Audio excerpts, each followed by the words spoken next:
diterima Pak sebelumnya. Iya. Tapi tadi pagi ada bapak-bapak dari Polsek melakukan yang memforward suratnya bahwa ternyata ada beberapa tuntutan dari mereka. Salah satunya itu mengenai katanya branding mobil, Iya. pajaknya itu satu.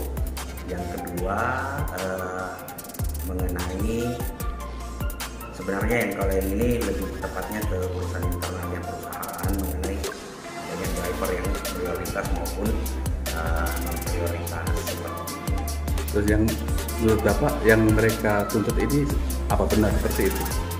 Kalau sebenarnya yang masalah pajak itu kan ranahnya dispenda Pak sama sekalinya. Kemudian kalau soal prioritas itu seperti saya bilang tadi Pak, itu kan internalnya perusahaan. Jelas ada yang membedakan antara yang namanya prioritas dengan non prioritas, seperti ada keuntungan-keuntungan yang didapat oleh akun-akun prioritas, sementara akun-akun prioritas itu pun kan sebelumnya akun non prioritas tapi menunjukkan kinerja yang bagus, memenuhi persyaratan sehingga berubah status menjadi akun prioritas. Seperti itu artinya itu sebenarnya internalnya perusahaan. Ya, akhirnya saya juga sampaikan bahwa entah kenapa sampai mau masuk ke ranah itu pihak-pihak tertentu.